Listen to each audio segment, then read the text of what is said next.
Bonjour à tous et bienvenue sur cette nouvelle vidéo. Depuis quelques jours, je reçois une vague de commentaires suite à ma vidéo qui date pourtant de plus d'1 an, Comment devenir riche, résumé du livre Père riche, Père pauvre. Parmi les questions récurrentes, on retrouve quand on gagne seulement le SMIC, pas facile d'investir dans quoi que ce soit.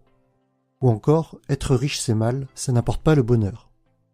On me demande aussi régulièrement si moi, créateur de la vidéo, je suis riche. Tout d'abord, les idées de la vidéo en question sont issues d'un livre d'éducation financière, best-seller au niveau mondial. J'en fais un simple résumé. Ça ne signifie pas que ma pensée se limite à ce que j'ai dit dans cette vidéo-là. La richesse ne se limite évidemment pas à de l'argent, même si le livre en question traite principalement de ce sujet. Et mon bonheur et mes objectifs ne se quantifient heureusement pas en euros sur mon compte en banque. Si vous me suivez depuis quelque temps, vous savez que j'ai eu 35 ans il y a moins d'1 mois. En gros, pour schématiser, on va dire que j'ai passé mes 30 premières années à faire ce que la société considérait comme étant normal, comme étant le droit chemin. J'ai passé un bac scientifique général, j'ai fait des études supérieures parce que ma famille me disait que pour réussir, il fallait faire ça.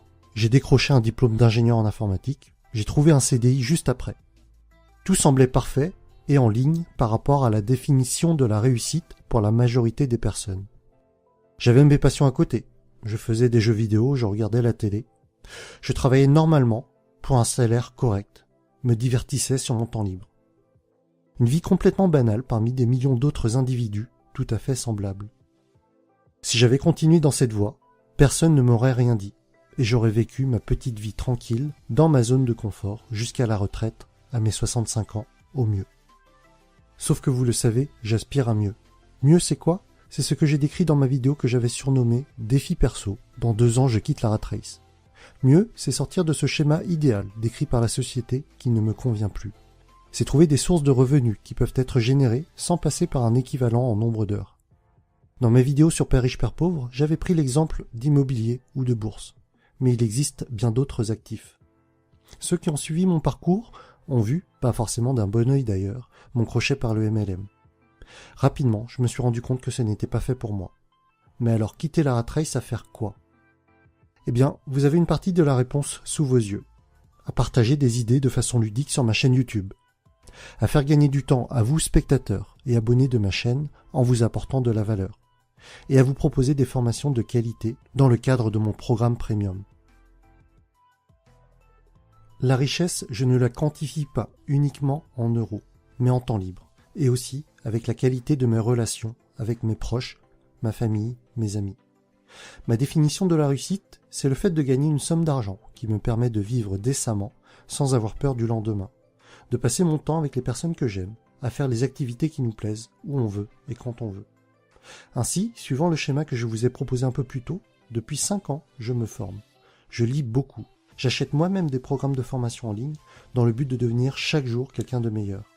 Et le meilleur investissement que n'importe qui peut faire, il est là. Il est dans l'amélioration de soi. Vous savez, j'ai acheté plus d'une centaine de livres rien que l'année dernière. Si on considère qu'en moyenne un livre coûte entre 10 et 15 euros, ça fait plus de 1000 euros en livres. Et j'ai acheté une formation à 2000 euros. Et j'ai recommencé cette année.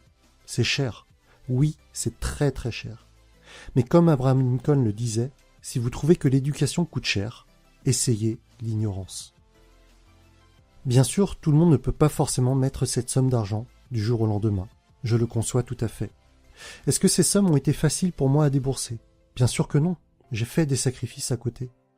Vous savez, depuis ces 13 ans que je travaille, j'ai fait le choix de ne jamais acheter de voiture neuve par exemple. Je n'ai pas le dernier iPhone en poche, je n'ai pas non plus le super écran plat de 150 cm de diagonale. J'ai fait un choix. J'ai décidé d'investir cet argent dans ce que je considère être le meilleur actif, moi-même, plutôt que d'acheter des choses futiles. Vous savez, chacun est libre de faire ce qu'il veut. Certaines personnes préfèrent être devant leur télé pour se détendre, c'est leur choix. Personne ne leur dira rien. Mais après, ce sont ces mêmes personnes qui critiquent ceux qui cherchent à s'en sortir. Si vous ne faites rien pour votre propre éducation, votre propre formation ou votre progression, personne ne le fera pour vous. Selon moi, c'est le meilleur investissement. Le seul investissement qui soit sûr et toujours gagnant. Tôt ou tard, le retour sur investissement arrivera.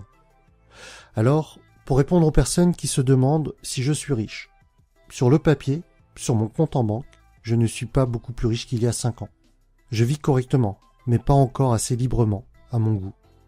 Mais mes lectures m'ont ouvert les yeux. Depuis ces 5 ans, j'ai mis en place de nouvelles habitudes.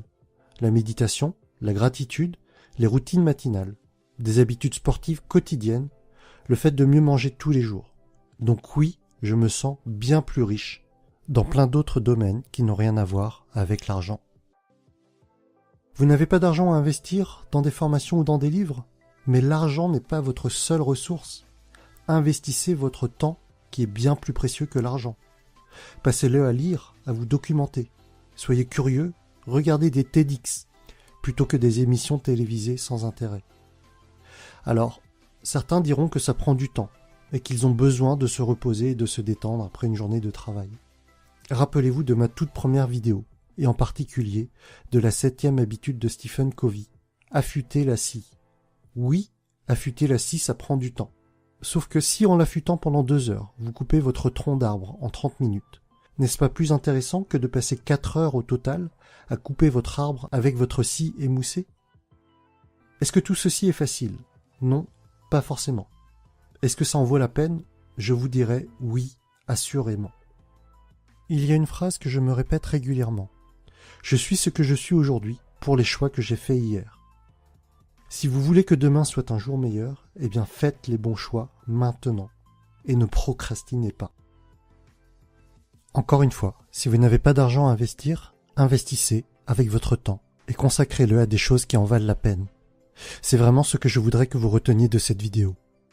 Vous connaissez tous l'expression qui dit qu'il ne faut pas jeter l'argent par les fenêtres. À côté de cela, trop de personnes ne se rendent pas compte que le temps est bien plus précieux, et elles le gaspillent dans des choses inutiles. Ce sont ces mêmes personnes qui, après, passent leur temps à se plaindre, à se focaliser sur des choses qu'elles ne maîtrisent pas, plutôt que d'essayer de s'améliorer elles-mêmes. Je suis sidéré de voir toutes ces personnes qui courent après le temps, sans jamais avoir le temps de le prendre. En conclusion, les idées principales que je pense être les plus intéressantes de cette vidéo sont les suivantes. 1. Le meilleur investissement qui soit est le fait d'investir sur vous, soit par des livres, soit par des formations. Si vous n'avez pas d'argent, investissez votre temps, qui est bien plus précieux encore. Si vous n'investissez pas sur vous-même, personne ne le fera pour vous. 4. Si vous pensez que l'éducation coûte cher, alors essayez l'ignorance. 5. Ne jetez pas votre temps par la fenêtre. Et 6. Prenez le temps de prendre le temps. Et voilà pour cette vidéo. J'espère qu'elle sera source d'inspiration et de réflexion pour vous. Si vous l'avez aimée, alors mettez-moi un pouce j'aime et partagez-la sur les réseaux sociaux.